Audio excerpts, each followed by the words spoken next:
Before you call me only the sun, remember this. I am not merely light. I am witness, and I am the eye above kings, beggars, murderers, lovers, liars, and saints. I am Helios, son of Hyperion and Theia, brother of Selene, who carries the moon, and Eos, who opens the gates of dawn. Before many temples rose, before many heroes were named, I crossed the heavens in fire. Each day I drove my chariot across the sky, and the world woke beneath my gaze. My horses pulled flame from horizon to horizon. Fields opened, seas glittered, cities stirred, and men called it morning, though morning has always been another name for judgment. Do not think darkness is the only place where secrets live. I have seen more betrayals in daylight than under moonless skies. Men sin beneath the sun because they believe brightness makes them innocent. They stand in open air with clean hands raised, forgetting that the light sees what the mouth hides. I have watched brothers divide inheritance with smiles on their faces and knives inside their hearts. I have watched kings swear peace while counting the spears hidden behind their doors. I have watched lovers promise forever while already turning away. I have watched men bless their own lies simply because no human witness stood close enough to accuse them. That is my power. Not thunder, not spear, not owl's wisdom, not trident's storm, but sight itself. I rule by seeing. Nothing done beneath the open sky is truly hidden, and even the gods know the burden of being watched. When Aphrodite and Ares thought their secret desire was concealed, I saw them. I carried the truth to Hephaestus, and the laughter of Olympus followed their shame. Was I cruel? Perhaps. But the sun does not invent the thing it reveals. And if a truth becomes ugly when brought into light, the ugliness was already there. Men love warmth, but fear exposure. They pray for the sun to bless their harvests, voyages, weddings, and children, but tremble when that same light touches what they tried to bury. I am not only comfort, I am clarity, and I do not look away simply because guilt prefers shadow. Yet even the sun has grief. Do not imagine that a god who burns cannot suffer, because fire may harden the face without emptying the heart.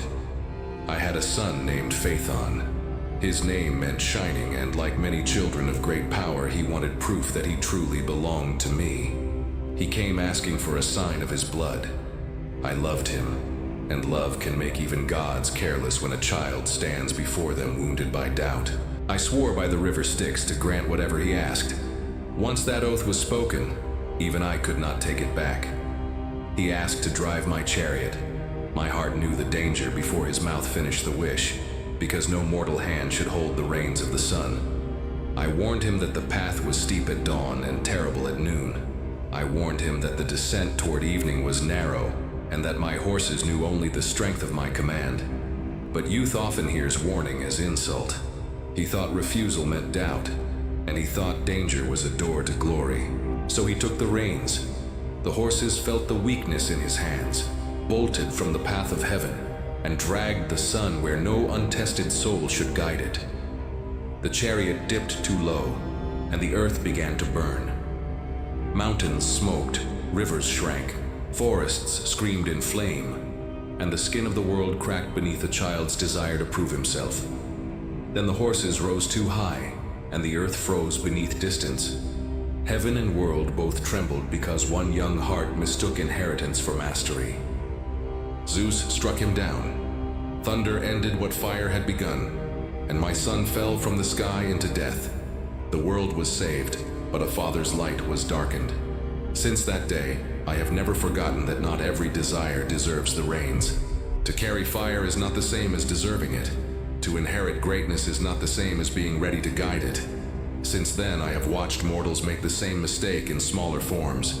They seize what they cannot govern, touch what they were warned to leave, and call desire destiny. That is what happened on Thrinacia, the island of my sacred cattle. My herds grazed there beneath the open eye of heaven, beautiful and immortal, untouched by age, disease, or ordinary hunger. They were not common animals. They were mine. And because they belonged to the sun, every man who saw them was already standing before a boundary. No monster guarded them. No walls surrounded them, and no army stood between them and the hands of desperate men. Sacred things are not always protected by force. Sometimes they are protected only by warning, and that is where the soul is tested most clearly. Odysseus knew this. Tiresias had spoken from the land of the dead, and Circe had repeated the command before he sailed away. Leave the cattle of Helios untouched. Do not turn sacred life into meat, and do not let hunger make a thief of your soul. Odysseus made his men swear an oath. No blade would rise against my cattle, no hand would touch them, and no starving mouth would buy one more day of life with sacrilege. But oaths spoken by desperate men are fragile things. The mouth promises while the belly waits for betrayal. The storm trapped them on my island. Day after day, they watched the sea refuse them, their food vanish, their hope thin, and their eyes turn from the waves to my herds. At first they resisted. Men are often brave in the first hour of temptation, but the true test comes later, when suffering begins to sound reasonable. Odysseus withdrew to pray, and in his absence, ruin found a voice. Eurylochus spoke to the crew, and he did not sound like evil, because very few destroyers do. He sounded practical. He sounded calm, and he told them death by hunger was worse than death by divine anger. Then he dressed theft in the clothing of worship. He said they would sacrifice properly, and promised they would build me a great temple if they ever returned home. Listen carefully to that kind of lie. Men love to offer promises after they have already chosen appetite, stealing the sacred and decorating the theft with incense. They killed my cattle. The knife rose beneath the sun, and the smoke of stolen sacrifice climbed into the sky where I could see it. What they tried to dress as worship had already become theft. Their prayers did not cleanse the crime. They only proved that they knew the crime required cleansing. Do you understand the insult? It was not only hunger, and it was not only fear.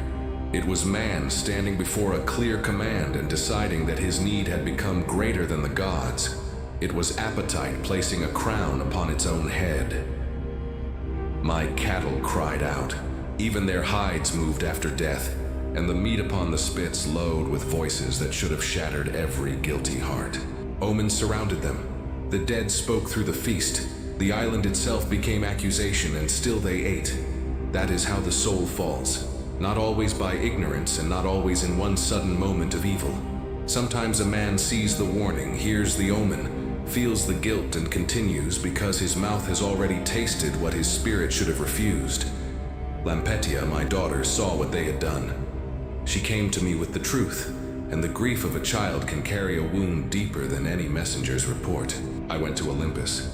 I did not whisper, and I did not plead like a lesser power begging at another god's throne. I demanded justice from Zeus. If men could slaughter the sacred herds of the sun and sail away laughing, then no boundary beneath heaven meant anything. If my light could be insulted without consequence, then let the world learn what absence feels like. I told Zeus I would go down into the house of Hades and shine among the dead. Let the living world lose mourning. Let fields fail, sailors wander, kings freeze, and temples stand useless in darkness. That was not anger alone. It was the defense of order, because a world where anything sacred can be consumed is already beginning to collapse. Zeus listened. Even thunder understands that light must be honored, and even the king of Olympus knows consequence is one of the pillars holding heaven above the earth. When Odysseus returned, the deed was already done. He smelled the meat, saw the remains, and knew his men had traded their homecoming for a forbidden meal. For 6 days, they feasted. For 6 days, judgment remained unseen, and mortals often mistake delay for forgiveness. The winds changed and the sea opened before them. But it was not mercy that cleared the road. Sometimes the path forward appears only because punishment has finally arrived. They launched their ship, and Thrinacia faded behind them. Perhaps some looked back and believed they had escaped the anger of the sun. Then Zeus raised the storm. The sky darkened over the sea, and thunder gathered like a verdict no man could outrun. Lightning struck the ship until wood, sail, and hope were torn apart. The men who had eaten my cattle were thrown into the waves, and their bodies vanished beneath the sea they had begged to cross. Only Odysseus survived, not because he was free of pride, and not because he had escaped suffering, but because he had not lifted his hand against my sacred herds. Do not misunderstand the lesson. I did not punish hunger. I punished the moment hunger crowned itself king over oath, reverence, and restraint. Need may test the soul, but it does not sanctify every choice. A starving man is still a man, and the sacred does not stop being sacred because the body trembles. I have watched this pattern for ages. A man crosses a line, then calls the line unreasonable. A king breaks a vow, then says necessity demanded it. A thief takes what is holy, then promises to honor it later. But the sun remembers the order of things. First came the warning, then came the choice, then came the feast, then came the storm. That order matters. Consequence does not always arrive when the knife is raised. Sometimes it waits until the guilty have swallowed. Sometimes judgment lets you laugh. It lets you sleep, and it lets you believe that no God saw, no law remained, and no witness stood above you. Then morning comes. The light returns to the place where guilt believed itself forgotten, and what was hidden begins to shine. That is what mortals forget about me. I am not only the light that warms your face, I am also the light that returns after the crime, touching the blood on the floor, the broken oath, the empty altar, and the hand that pretended to be clean. You cannot bargain forever with what is sacred. You cannot keep eating the thing you were commanded to protect, and still expect the voyage home to remain open.